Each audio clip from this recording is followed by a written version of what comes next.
everyone. And at this point, I'd like to provide the latest updates from military operations that are conducted in Marawi. As of 6 p.m. yesterday, the number of civilians who have been killed by terrorists still remains at 19. Other reports remain for validation, and until such time that these are validated accordingly, we cannot include them. Civilians rescued in the ongoing operations have also increased to 1,024. The number of enemy killed confirmed by body count is at 30, with 90, and 30 more confirmed by eyewitness accounts, bringing it to a total of 120. There are still unofficial reports that are trickling in that have not been included in this number. Recovered firearms, 98, most of which have been high-powered firearms, as was seen by members of the media a few days ago. For our casualty count, can we have the casualty count, please? The number of soldiers that have been killed have swelled to 36 because of the friendly fire incident the other day. I have yet to receive the number of wounded for this report.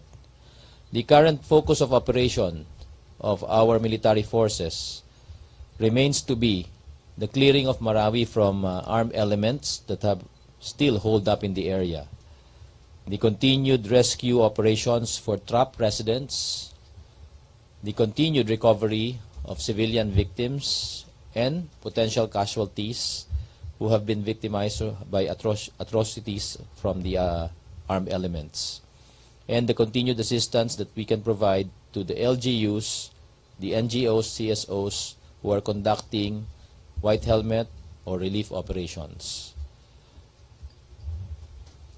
The enemy continues to occupy commercial buildings as their defensible enemy layers, and this is the subject of military action being conducted from the past few days until now.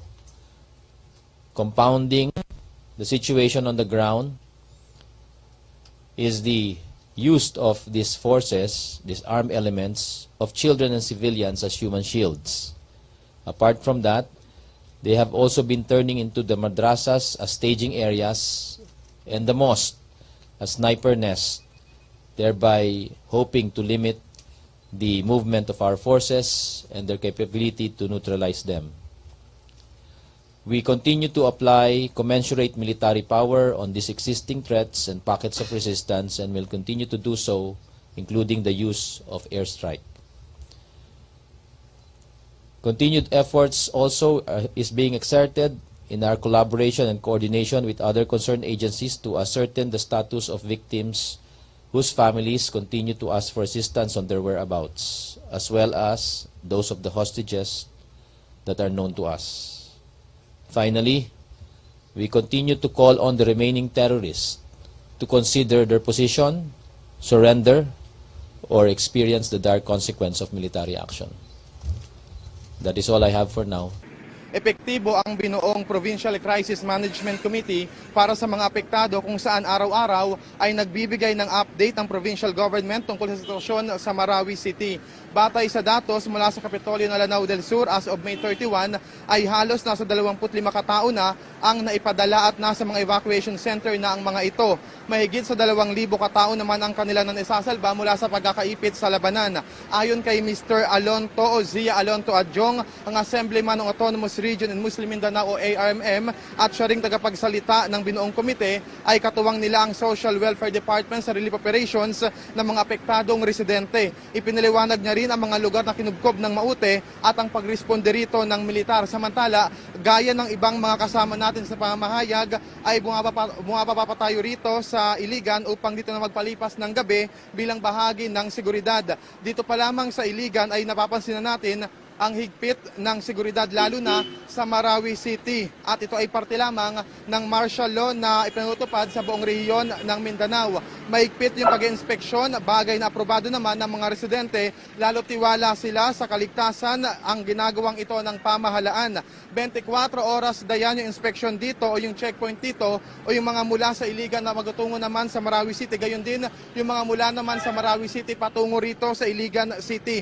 Mula rito sa Iligan ay mga 40 minutes yung biyahe patungo sa Marawi City at kapag babiyahe ayon sa mga sundalong ating nakausap ay lalo na kapag gabi ay huwag hihinto at dire-diretso lamang bilang bahagi nga ng seguridad. At pagkatapos nito ay tutulak tayo sa patungo sa Marawi pero kapansin-pansin dayan sa aking likuran, sa aking paligid, yung tila normal at komportable ang sitwasyon dito na ayon sa mga taga rito ay patunay na kampante sila sa pagbabantay ng tropa ng pamahalaan dito.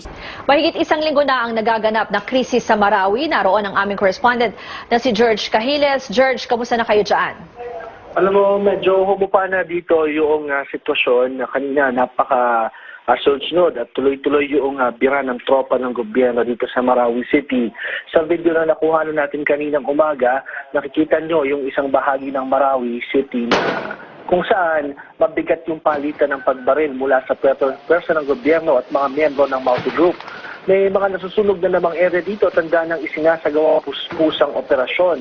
Humuhugong din kanina yung mga lumilipad na OB-10 aircraft malapit sa ating kinalalagyan at nagbagsak ulit sila ng mga bomba doon sa kuta ng kalaban. Ito na yung ikalabing-isang araw ng krisis dito sa Marawi at ito nga yung sinasabi rin ni Defense Secretary Delfino Lorenzana na target na araw upang tapusin yung labanan.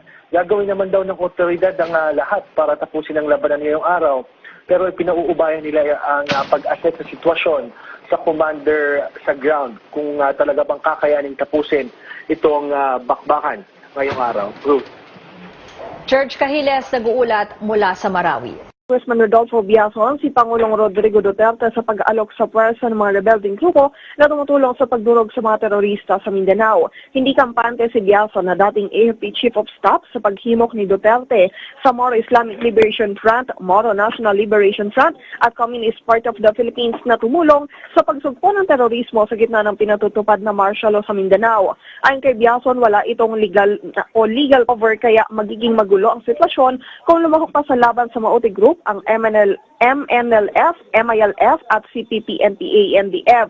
Tanong ni Biazon, susunod ba ang mga rebelding ito sa rules of engagement ng militar at pulisya sa opensiba laban sa Maute at kung susunod ba ang mga ito sa Unified Command ng AFP at PNP sa Mindanao.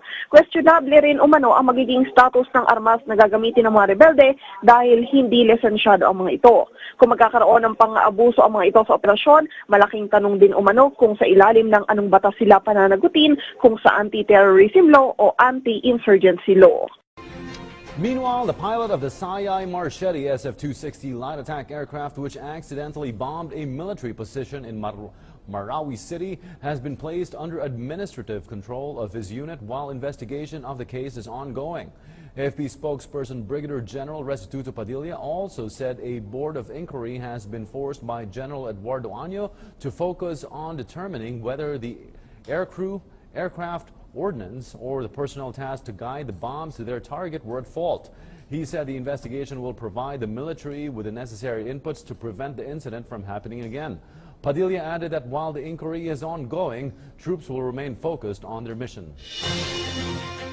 The armed forces will remain focused on its mission, and while we mourn the loss of our valued men, we will attend to their bereaved families and provide comfort and solace to them. Meanwhile, Senate President Coco Pimentel stresses that the friendly fire that claimed 11 soldiers' lives should serve as an eye-opener for security forces to further improve their system on such military operation. Joy Gumatay has more. Senate President Aquilino Coco Pimentel III calls for a more cautious conduct of airstrike after finding out friendly fire from the Air Force's jet fighter planes inadvertently hit and killed the wrong targets. 11 soldiers dead and 7 more wounded. It happened in the ongoing encounter between the military and the Maute group in Marawi City. Huwag sila masyado maniwala, nakarely sa technology, sabi nila ipasok lang daw yung coordinates, doon natatama yung bomba. You double check, hindi on paper that might be the way the bombs were marketed, but in reality, tama ba? Pimentel believes there was a lack of coordination and planning in the attacks, though friendly fire casualties are sadly and unfortunately unavoidable in the heat of battle. He emphasized this untimely incident should serve as a lesson for our security forces to review and improve their systems, tactics, and policies on airstrikes. On the other hand, Senator Risa Ontiveros was shocked and extremely saddened by the news from AFP spokesperson Brigadier General Restituto Padilla. According to the legislator, there is a great possibility that more soldiers, policemen, and civilians will add up to the casualty count if the armed forces continue to utilize such strategy. Hindi talaga kakayanin kahit ng pinaka-developed na bansa ang precision strike talaga, lalo na sa isang syudad tulad ng Marawi na very heavily built up, napakahirap na terrain para sa urban warfare. Despite this unfortunate incident, the senators are still hopeful normalcy will come back in Marawi City next week, as promised by Martial Law Administrator, Defense Secretary Delfin Lorenzana. For the Nation, Joy Gumatan. President Rodrigo Duterte wants government forces to wipe out the terrorists in Mindanao. The president also expressed sadness at the loss of lives of security forces and innocent civilians. Rocky Ignacio returns with this report. President Rodrigo Duterte reiterated his directive to the government troops to wipe out enemies of the state in Marawi City. Speaking at the mass oath-taking of the newly appointed officials in Malacanang, the president confirmed that the international terrorist group ISIS was behind the planned disturbance in the area. The chief executive was back in Malacanang after his stay in Davao City to monitor situation in Marawi following his declaration of martial law in Mindanao. And my orders are, since this is war, I did not ask for it. The people, hindi naman nila hiningi. If it's war, my orders really are to wipe them out. Everyone. When I say wipe them out, better, if you shoot him in the head, shoot it again in the heart. Para sigurado. Otherwise, hindi ka maka-eskapo yan at ikaw mahuli. President Duterte is determined to bring back normalcy in the conflict area. The president, as commander-in-chief, is saddened with the loss of lives of soldiers in the continuing operations in Marawi City against terrorists. He also lashed back critics of martial law in Mindanao. Marami akong patay. I'm very sad. Marami akong sundalong patay. Marami ang mga polis ko patay. Hindi lang nila nire-record ng ilan. Wala akong nakita na newspaper na the following died today. I lose about 3, 4. It keeps on increasing every day for as long as that war rages on. I am one of those who are really hurrying it up. The earlier we attained the equanimity of the community, the stability, I'd be the first to clamor for the lifting of martial law. But here is the catch. Sabi nila, I did not consult the military. Ano na? You can hardly talk to the fools and to the stupid. They will never understand. You do not declare martial law without asking the soldiers and the policemen. Kaya nga nila sabi na ako na nag-declare ako na walang permiso sa military pati police. With more reason ngayon. Tanungin ko ang military pati police, are we okay? Because if we are, then let's lift it immediately. But for as long as the military will serve, hindi pa talaga kaya. And it's beyond 60 days. In Malacanang, newly appointed government officials took their oaths to the president led by PCOO Assistant Secretary Margot Moca Uson, MMDA Chairman Danny Lim, and Special Envoy for APEC and Intercultural Jose de Venecia. President Duterte encouraged public servants to work hard and live simply. Kayo, nandito tayo sa gobyerno, simple lang tayo. Actually, mag-ano ka dyan, papurma-purma ka, lalo ng iba, pagbaba mo dyan sa Makati, sa ano, patindig-tindig ka ba. Akala natin, people admire us because we are in public offices. But actually, nag-smirk yan. Mga to. Ganun. ginahiya ko na talaga kasi yan ang totoo. Lalo na yung too lavish ang... Sabi ko, walang sakay dito ng Mercedes-Benz. You use the ordinary... You buy the car that an ordinary manager, kasi manager, nandiyan ka naman sa gobyerno, yan ang bilhin mo. For the Nation, Rocky Ignacio.